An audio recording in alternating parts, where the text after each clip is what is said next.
Avis vascular centre మన దేశంలోనే the best varicose vein hospital.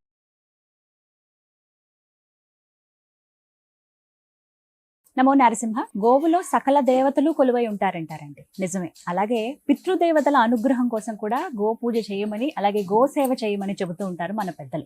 ఇందులో భాగంగా ఇప్పుడు రాబోతున్నటువంటి భాద్రపద మాసంలో మహాలయ పక్షంలో ఎటువంటి కార్యక్రమాలు మనం చేయొచ్చు అనేది ఒకసారి నేను ఆలోచిస్తే నాకు అనిపించింది. నేను ఎప్పుడూ వచ్చేటువంటి ఆశ్రమం భద్రాచలంలో ఉన్నటువంటి గోవింద కల్పవృక్ష నారసింహ సాలిగ్రామ ఆశ్రమం అండి. ఇక్కడ గోసేవ అంటే గోవుకి గోవిందుడికి ఏకకాలంలో మనం పూజ చేసుకోవచ్చు, ప్రదక్షిణలు చేయవచ్చు. మరి ఇక్కడ కూడా మహాలయంలో విశేషంగా పూజలు చేస్తున్నారు, ప్రత్యేకించి గోవులకు. ఎలాంటి కార్యక్రమం, ఎవరెవరు పాల్గొనవచ్చు, ఎలా మనం ఆ కార్యక్రమాలు చేసి మన పితృదోషాలు ఇవన్నీ కూడా మనం పోగొట్టుకోవచ్చు, వారి అనుగ్రహం పొందవచ్చో ఇవాళ వీడియోలో తెలుసుకుందాం. మనతో పాటు ఉన్నారు ఆశ్రమ నిర్వాహకులు డాక్టర్ కృష్ణ చైతన్య స్వామి గురువు గారు. వారితో మాట్లాడదాం. గురుగారు నమస్కారం అండి. నమో నరసింహ. నమస్కారం. నమో నరసింహ. పితృదేవతల అనుగ్రహం కోసం ఎన్నో తాపత్రయపడుతుంటారు. అంటే ఏమైనా విశేషంగా పూజలు ఏమైనా చేసుకున్నా చాలా మందికి మాకు ఫలితం లేదండి అంటారు.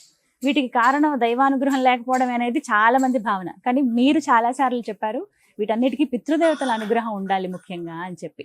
ఇక్కడ విశేషంగా మహాలయ పక్షంలో కార్యక్రమాలు చేస్తున్నారని విన్నానండి. గోవుకి సంబంధించి మరి ఎలాంటి కార్యక్రమాలు వివరించండి. తప్పకుండా మనకు శాస్త్రమే చెప్తుంది, వేదం చెప్తుంది, గోవులో సకల దేవతలు ఉంటారు అని చెప్తాం కదా. అదేవిధంగా గతించినటువంటి పితృదేవతలు ఎవరైతే ఉంటారో మనకు వసురుద్ర రూపాల్లో ఉండేటువంటి పితృదేవతలు గోవులో ఉంటారు అని చెప్పి మనకు శాస్త్రం చెప్తుంది. సాధారణంగా గో ప్రదక్షిణ చేస్తేనే భూ ప్రదక్షిణ చేసినటువంటి ఫలితం ఉంటుంది అని చెప్పి మనకు వేదం చెప్తుంది. గోవుకి ఆహారం అందిస్తే లేదా గోసేవ చేస్తే ఎలాంటి దోషాలు ఉన్నప్పటికీ కూడా తొలగిపోతాయి అని చెప్పి, జాతకరీత్యా ఉన్నటువంటివి తొలగిపోతాయని చెప్తారు. అదేవిధంగా గోవుని మనం దానం చేస్తే లేదా గోసేవ చేస్తే ఇవన్నీ కూడా ఎలాంటి పితృదోషాలు ఉన్నా పోతాయని చెప్తారు పెద్దలు. అంటే మన ఆశ్రమంలో ప్రతినిత్యం కూడా స్వామివారి సన్నిధిలో ప్రాతకాలంలోనే విశేషమైనటువంటి గోపూజ ఉంటుందమ్మా. ప్రతిరోజు విశేషమైనటువంటి గోపూజ ఉంటుంది. భక్తులు పాల్గొనొచ్చా? ప్రత్యక్షంగా ప్రతిరోజు స్వామివారి గోపూజ, అనంతరమే కల్పవృక్ష నరసింహ స్వామివారికి విశేషమైనటువంటి పూజ, ఈ రెండు ఉంటాయి. మహాలయ పక్షాల్లో 15 రోజులు కూడా భాద్రపద బహుళ పాడ్యమి నుంచి అమావాస్య దాకా 15 రోజులు కూడా విశేషమైనటువంటి గోపూజ ప్రాతకాలంలో, అంటే ఏదైతే తర్పణ శ్రాద్ధ కార్యక్రమాలు చేసే కంటే ముందుగానే చాలా విశేషంగా వత్స సహితంగా అంటే దూడతో ఉన్నటువంటి గోవుని విశేషంగా పూజించమని చెప్తారు. ఆ విధంగానే మనం ఇక్కడ గోసేవ అనేటువంటిది ప్రత్యేకంగా చేస్తున్నాము. అవునమ్మా. అంటే ప్రత్యక్షంగా మనం గోదానం చేసుకోవాలి అనుకునేటువంటి వాళ్ళు ఇక్కడ గోదానం చేసుకోవచ్చు. అదేవిధంగా మేము ఈ 15 రోజుల్లో కూడా గోసేవ చేస్తాం, లేదా గోవుకి ఆహారాన్ని అందిస్తాం. అంటే మా పితృదేవతల ప్రీతిగా గోసేవ చేస్తాం, లేదా గోవుకి ఆహారాన్ని అందిస్తాం అని చెప్పుకుంటే ఎవరైనా ప్రత్యక్షంగా వచ్చి గోసేవ చేసుకోవచ్చు, ఆ గోవుకి ఆహారాన్ని పెట్టచ్చు. లేదా పరోక్షంగా మేము రాలేం, మా పేర్ల పైన గో పూజ చేయండి అంటే గోపూజ అనేటువంటిది 15 రోజులు కూడా చాలా వైభవంగా ఉంటుందమ్మ. అంటే గోవు అనేటువంటిది మనకు వేద ప్రమాణమైనటువంటిది, కామధేనువు అని చెప్తాం మనం.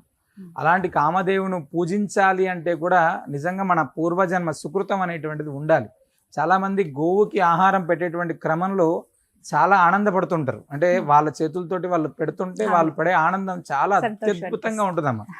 గో సన్నిధిలో ఒక 10 నిమిషాలు మనం ఉంటే ఎలాంటి స్ట్రెస్ అయినా కూడా పోతుంది. మా దగ్గరికి చాలామంది అంటే ఆది వ్యాధుల ప్రభావం ఉండేటువంటి వాళ్ళు చాలామంది ఇక్కడ స్వామి సన్నిధిలో గోసేవలో ఉండేటువంటి వాళ్ళు చాలా మంది అమ్మ ఉదయం నుంచి రాత్రి దాకా ఏదో ఒక సేవ చేస్తుంటారు. గోవుల్ని కడగడం కావచ్చు, ఇక్కడ ఉన్నటువంటి ఆవు పేడ తీయడం కావచ్చు, ఇవన్నీ చాలా మంది వచ్చి సేవ చేసుకుంటుంటారు. చాలా అద్భుతమైనటువంటి సేవ. అలా ఇక్కడ ప్రతినిత్యం కూడా మహాలయ పక్షాల్లో అయితే ఖచ్చితంగా ఎక్కడ ఉన్నటువంటి వాళ్ళైనా కూడా గోసేవ చేసుకోవచ్చు. మేము ప్రత్యక్షంగా వచ్చి గోదానం చేసుకుంటాం. అంటే చాలా ఎక్కువ ఖర్చు పెట్టుకోకుండా అవకాశం ఉన్నటువంటి వాళ్ళు గోదానం చేసుకోవడం, అంటే వైతరిణిని దాటిస్తుంది అని చెప్తారు గోవు. కాబట్టి అలాంటి గోవుని దానం చేసుకుంటాం మా పితృదేవతల అనుగ్రహం కోసం. తప్పకుండా ఇక్కడ చేసుకోవచ్చు. అంటే మీకు ఇక్కడ గోవుని తీసుకొచ్చి ఇచ్చేయచ్చు, గోవుని తీసుకొని వచ్చి ఇవ్వచ్చు. ఉన్నటువంటి గోవుకు సంబంధించినటువంటి గోవుని దత్తత తీసుకొని దాన్ని దానం చేసేటువంటి క్రమం ఏదైనా చేసుకోవచ్చు. ఎలా అయినా కూడా అంటే గోవుకి ఆహారాన్ని అందించాలి అంటే ఖచ్చితంగా చాలా ఖర్చుతో కూడుకున్న పని. దాన్ని ఎవరైనా చేయొచ్చు. సుమారుగా ఎంత అవుతుందండి నెలకి ఒక గోవుని దత్తత తీసుకుని ఇలాగ వాటికి రక్షణ? 5,000 పైన అవుతుందమ్మా. 5,000. ఎందుకంటే దానికి ఆహారం గడ్డి ఒక నెలకి అలా ఏదైనా కార్యక్రమం మనం చేసుకోవడానికి ఇక్కడ అవకాశం ఉంటుందమ్మా. గరుకు స్తంభానికి సంబంధించినటువంటి విషయానికి వస్తే మనం చాలా ప్రవచనాల్లో వింటుంటాం. అంటే కామన్ గా గరుకు స్తంభం ఎందుకు వేస్తారయ్యా అంటే మేము సాధారణంగా గరుకు స్తంభాలు గోశాలలో నాటేటువంటి ఈ పూజ చేసేటువంటి క్రమంలో చాలాసార్లు చూసాము. Hmm. ఈ గోవు అనేటువంటిది మనకు ఎక్కడ దొరదొచ్చినా కూడా దాన్ని తోకతో కొట్టుకొని దాన్ని చేసుకుంటుంది. గంగడోలు, చెవులు, తల ఇలా వచ్చినప్పుడు దీనికి ప్రత్యేకంగా రుద్దుకుంటుంటుంది. అవునండి. ఈ రుద్దుకునేటువంటి క్రమంలో వాటి యొక్క వెంట్రుకలు కింద పడితే ఆ పితృదేవతలు ఎంతమంది అయితే అప్పుడు దాకా ఉండేటువంటి నరకంలో ఉంటారో లేదా వాళ్ళకు ఉత్తమ గతులు లేవో వాళ్ళు స్వర్గానికి వెళ్తారు అని చెప్తారు పెద్దలు. వాళ్ళు పెద్దలు చెప్పేటువంటి ప్రవచనాల్లో ఉండేటువంటిది. అయితే మేము ప్రత్యక్షంగా చూసినటువంటి విషయాలు ఏంటయ్యా అంటే, మా దగ్గరికి చాలా మంది మా పోయిన మహాలయ పక్షాల్లో గరుకు స్తంభం వేసుకోవడానికి వచ్చు లేదా వేసినటువంటి దానికి వచ్చి పూజ చేసుకున్నటువంటి వాళ్ళు ఒక అమ్మాయికి భద్రాచలం నుంచి ఆ అమ్మాయిని వేరే ఊరికి ఇచ్చారు. సుమారు 14 సంవత్సరాలైంది సంతానం లేక. చాలా దాంపత్య జీవితంలో ఇబ్బందులు కావచ్చు, ఇలా సంతానంలో ఇబ్బందులు చాలా. ఆ అమ్మాయి వాళ్ళు వచ్చి గరుకు స్తంభానికి మహాలయ పక్షాల్లో వేసి ఈ గరుకు స్తంభాన్ని వేసి పూజ చేసుకొని వెళ్ళిన తర్వాత ఆ అమ్మాయికి ఇప్పుడు 7వ నెల అమ్మ. 14 సంతానం లేదు. 14 సంవత్సరాల తర్వాత ఆ అమ్మాయికి సంతానం. IVF కానీ ఎలాంటి ట్రీట్మెంట్లు లేకోకుండా భగవద్ అనుగ్రహం అనేటువంటిది కలిగి వచ్చినటువంటి సంతానం. అంటే నిజంగా ఇది గొప్పది. అంటే నేను ప్రత్యక్షంగా చూసినటువంటి విషయం, ఎవరో చెప్తే చూసింది కాదు. అంటే పితృదేవత అనుగ్రహం అనేటువంటిది ఖచ్చితంగా గరుకు స్తంభం వేస్తే కలుగుతుంది అని చెప్పి నేను నమ్మాను. ఇందులో ఎలాంటి సందేహం లేదు. ఈ గరుకు స్తంభాలు వేసేటువంటి క్రమంలో కూడా మేము చాలా మంది పోటీ పడతారు వీటిని వేయాలని. ఒక్కొక్కటి వేయాలంటే చాలా ఖర్చు అవుతుంది కాబట్టి మేమే మహాలయ పక్షాల్లో ప్రత్యేకంగా ఒక 3 గరుకు స్తంభాలను ఏర్పాటు చేసి ఎవరైనా సరే మాకు పితృదేవతలకు సంబంధించినటువంటి ఇబ్బందులు ఉన్నాయి, దోషాలు ఉన్నాయి అనుకునేటువంటి వాళ్ళు ప్రత్యక్షంగా లేదా పరోక్షంగా మీ పితృదేవతల ప్రీతిగా గరుకు స్తంభానికి ప్రత్యేకంగా పూజ చేసుకోవడం కోసం ఇక్కడ ఏర్పాటు చేస్తున్నాం. మేమే ఏర్పాటు చేస్తున్నాం. అంటే ప్రతి ఒక్కరు కూడా ఇంత పెద్ద గరుకు స్తంభం వేయాలంటే చాలా ఖర్చుతో కూడుకున్నటువంటి. అదే అడగాలనుకున్నానండి. మేము వెచ్చించగలమండి, మాకు అసలు చాలా ఇబ్బందులు ఉన్నాయి, మేము ఒక గరుకు స్తంభాన్ని ఏర్పాటు చేయాలనుకుంటున్నాం అని ఎవరైనా భక్తులు అనుకుంటే గనక ఎలా, దానికి సంబంధించిన ప్రక్రియ ఎంత ఖర్చు అవుతుంది? అంటే ఒక గరుకు స్తంభాన్ని మేము ప్రత్యక్షంగా మేమే వేసుకోవాలి అనుకుంటే చాలా ఖర్చుతో కూడుకున్న పని. ఒక గరుకు స్తంభం సుమారు 18,000 నుంచి 22,000 దాకా ఉంటుందమ్మా. అలా చాలా ఖర్చుతో కూడుకున్న పని. అలా కాదు, ఎవరైనా సరే చేసుకోవాలి. గరుకు స్తంభానికి సంబంధించిన పూజ ఎవరైనా వేసుకోవాలంటే ఆశ్రమం తరపునని ప్రత్యేకంగా మహాలయ పక్షాలు స్టార్టింగ్ రోజు వేస్తున్నాం. ఎవరైనా ఆ 15 రోజులు వచ్చి ప్రత్యక్షంగా వాళ్ళు పూజ చేసుకోవచ్చు, లేదా పరోక్షంగా మా పితృదేవతల ప్రీతిగా పూజ చేయండి. ఖచ్చితంగా ఈ 15 రోజులు చేస్తారమ్మా. ఇదొక అవకాశం అండి నిజంగా. ఎందుకంటే చాలా మందికి ఆతృత ఉంటుంది, అన్ని గరుకు స్తంభాలు వేయడం ఇబ్బంది అవుతుంది. కాబట్టి ఈ విధంగా అయినా ఆ డబ్బును ఏదైతే ఉందో అది గో సంరక్షణకు ఉపయోగపడేటువంటి విధంగా ఉంటుంది.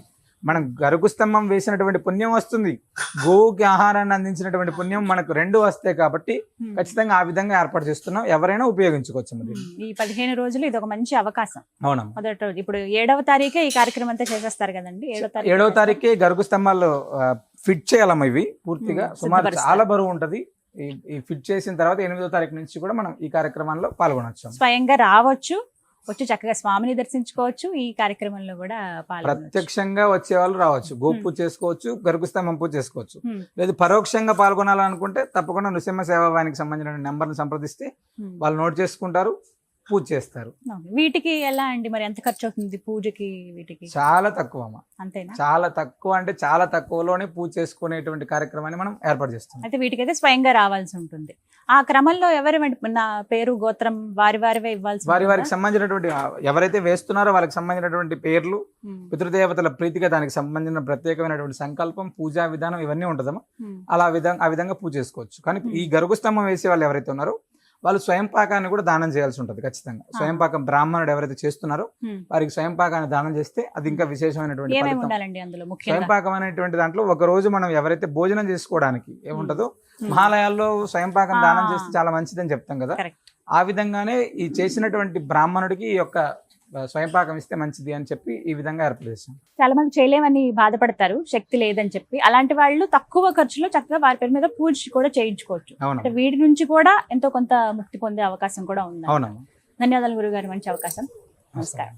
వింటున్నారు కదండి, గోపూజ అనేది ఎంతో శ్రేష్టం అని అంటారు. చాలా అరుదుగా మనకి అవకాశం దొరుకుతుంది. గోవిందుడిని అలాగే గోని ఒకే చోట పూజించుకునే అవకాశం. ప్రత్యేకించి ఈ మహాలయ పక్షాలు ఏవైతే ఉన్నాయో 8వ తారీఖు నుంచి 21, 22 పాడ్యం వరకు కూడా చేస్తారు. కాబట్టి మీరు వీలు చూసుకుని చక్కగా ఈ 15 రోజుల పాటు ఈ చుట్టుపక్కలే ఉంటామండి, మేము భద్రాచలం దగ్గరలోనే, ఖమ్మం, కొత్తగూడెం అనుకుంటే గనక మీరు రావచ్చు. లేదు ఇంకో దూర ప్రాంతాల్లో ఉన్నామండి, మా గతించిన వారి తిథి ఇది ఈ 15 రోజులు అని తెలిస్తే గనక చక్కగా అప్పుడు రండి. అప్పుడు వచ్చి మీరు ఇక్కడ ప్రత్యేకంగా గరుకు స్తంభం గురువుగారు ఏర్పాటు చేస్తారు ఇక్కడ స్వామి సన్నిధిలోనే, గోశాలలోనే. మీరే ప్రత్యక్షంగా ఉండి సంకల్పం చెప్పుకుని మీ గతించిన వారి పేర్లు ఎవరైతే ఉన్నాయో అవన్నీ కూడా చెప్పుకుని మీ పేరు గోత్రాలతోటి ఇక్కడ పూజా కార్యక్రమం చేస్తారు.